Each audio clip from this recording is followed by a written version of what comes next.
ಇಂಡಿಯಾದಾಗೂ plastic note ನ introduce ಮಾಡಕ plan ಮಾಡಂತಾರ. ಆದ್ರ ಇಂಟ್ರೆಸ್ಟಿಂಗ್ ವಿಷಯ ಏನಂದ್ರ ಇಂಡಿಯಾ ಇದನ್ನ ಆಲ್ರೆಡಿ 2 ಸಲ ಟ್ರೈ ಮಾಡಿ ಫೇಲ್ ಆಗೈತಿ. ಒಂದ್ಸಲ 2009 ಇಂದ 2010 ಒಳಗ ಮತ್ತೆ ಇನ್ನೊಮ್ಮೆ 2014 ಒಳಗ. ಆದ್ರ 2 ಸಲ ಪ್ರಾಜೆಕ್ಟ್ ಫೇಲ್ ಆಗಿತ್ತು.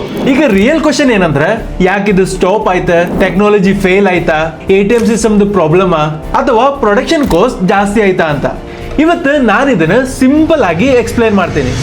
ಫಸ್ಟ್ ವಿಷಯ ಏನಂದ್ರ ಈ ಪ್ಲಾಸ್ಟಿಕ್ ನೋಟ್ ಅಂದ್ರ ನಾರ್ಮಲ್ ಪ್ಲಾಸ್ಟಿಕ್ ಅಲ್ಲ, ಅದಕ್ಕೆ ಪಾಲಿಮರ್ ನೋಟ್ ಅಂತೇಳಿ ಕರೀತಾರೆ. ಆಸ್ಟ್ರೇಲಿಯಾ, ಕೆನಡಾ, UK ಈ ಕಂಟ್ರೀಸ್ ಒಳಗೆಲ್ಲ ಇದನ್ನ ಆಲ್ರೆಡಿ ಯೂಸ್ ಮಾಡಂತಾರ.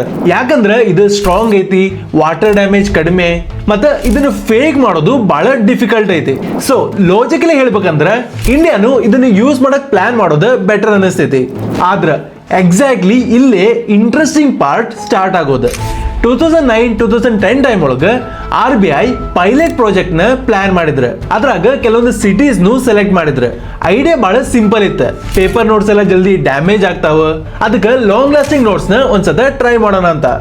ಆದ್ರ ಆ ಪ್ರಾಜೆಕ್ಟ್ ಅಂತೂ ಸ್ಲೋಲಿ ಸೈಲೆಂಟ್ ಆಯ್ತು. ಆಮೇಲೆ 2014-15 ಟೈಮ್ ಒಳಗ ಮತ್ತೆ ಇದರದ ಡಿಸ್ಕಷನ್ ಸ್ಟಾರ್ಟ್ ಆಯ್ತು.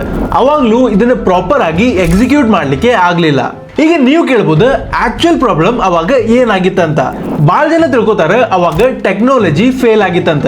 ಬಟ್ ರಿಯಾಲಿಟಿ ಅಂತೂ ಬೇರೆನೇ ಇದೆ. ಒಂದ್ಸಲ ಥಿಂಕ್ ಮಾಡ್ರಿ, ಇಂಡಿಯಾದಾಗ ನೋಟ್ಸ್ ನ ಯಾವ ತರ ಯೂಸ್ ಮಾಡ್ತಾರಂತ. ಒಬ್ಬೊಬ್ಬರಂತೂ ಅದನ್ನ ಫುಲ್ ಫೋಲ್ಡ್ ಮಾಡ್ತಾರ, ಇನ್ನು ಕೆಲವೊಬ್ರು ಪಾಕೆಟ್ ಒಳಗೆ ನೋಟ್ ನ ಕ್ರಶ್ ಮಾಡ್ತಾರ, ಇನ್ನು ಕೆಲವೊಬ್ರು ವೆಟ್ ಮಾಡ್ತಾರ. ಮತ್ತೆ ಬಿಗ್ಗೆಸ್ಟ್ ಇಶ್ಯೂ ಏನಂದ್ರೆ ATM ಮಷೀನ್ಸ್. ಹಳೆ ATM ಮಷೀನ್ಸ್ ಹಳೆ ನೋಟ್ಸ್ ಗೆ ಡಿಸೈನ್ ಆಗಿದ್ದೆ. ಈಗ ಪಾಲಿಮರ್ ನೋಟ್ ನ ಇಂಟ್ರೊಡ್ಯೂಸ್ ಮಾಡಿದ್ರೆ ATM ಮಷೀನ್ಸ್ ಪೂರಾ ಇನ್ಫ್ರಾಸ್ಟ್ರಕ್ಚರ್ ನ ಅಪ್ಡೇಟ್ ಮಾಡ್ಬೇಕು.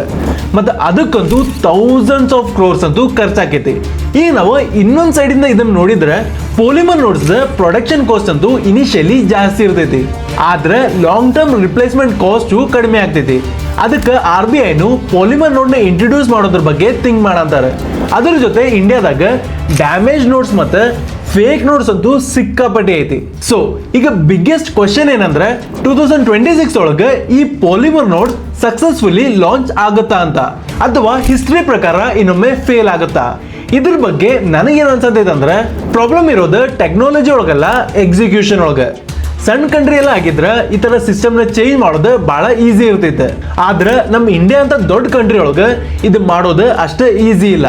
ಕರೆನ್ಸಿ ಸಿಸ್ಟಮ್ ನ ಚೇಂಜ್ ಮಾಡೋದಂದ್ರೆ ATM ಇಂದ ಸ್ಟ್ರೀಟ್ ಶಾಪ್ ತರ ಚೇಂಜ್ ಆಗ್ಬೇಕು. ಅಂದ್ರ ಕಂಪ್ಲೀಟ್ ಎಕೋ ಸಿಸ್ಟಮ್ ಚೇಂಜ್ ಆದಂಗ. ಈಗ ನೀವ್ ಹೇಳ್ಬೋದು initially 10 rupees 20 rupees lower value ಕರೆನ್ಸಿನ ಇಂಟ್ರೊಡ್ಯೂಸ್ ಮಾಡ್ತಾರೆ, ಇದರಿಂದ ಜಾಸ್ತಿ ಇಂಪ್ಯಾಕ್ಟ್ ಆಗಲ್ಲ ಅಂತ. ಮೇ ಬಿ ಕರೆಕ್ಟ್ ಇರ್ಬೋದು. ಆದ್ರ ಒಂದಲ್ಲ ಒಂದಿನ ಹೈಯರ್ ವ್ಯಾಲ್ಯೂ ಕರೆನ್ಸಿಗೆ ಬರ್ಬೇಕಾಗೈತಿ. ಆ ಟೈಮ್ ಒಳಗಂತೂ ಈ ಇಶ್ಯೂ ಆಗೇ ಆಕೈತಿ. ಇದ್ರ ಬಗ್ಗೆ ನಿಮಗೇನು ಅನ್ಸತೈತಿ ಅದನ್ನ ಕಮೆಂಟ್ ಮಾಡ್ರಿ. ಇಂಡಿಯಾದಾಗ ಪಾಲಿಮರ್ ನೋಟ್ ಸಕ್ಸಸ್ ಆಕೇತಾ ಇಲ್ಲ ಅಂತ. ಈ ತರ ಫೈನಾನ್ಸ್ ರಿಲೇಟೆಡ್ ಈ ತರದ ಇನ್ಫಾರ್ಮೇಶನ್ಸ್ ಬೇಕಂದ್ರ ಈ ಚಾನೆಲ್ನ ಸಬ್ಸ್ಕ್ರೈಬ್ ಮಾಡೋದು ಮರಿಬೇಡ್ರಿ. ಜೋಬಿ ಜಾನ್ಸನ್ ಸೈನಿಂಗ್ ಆಫ್.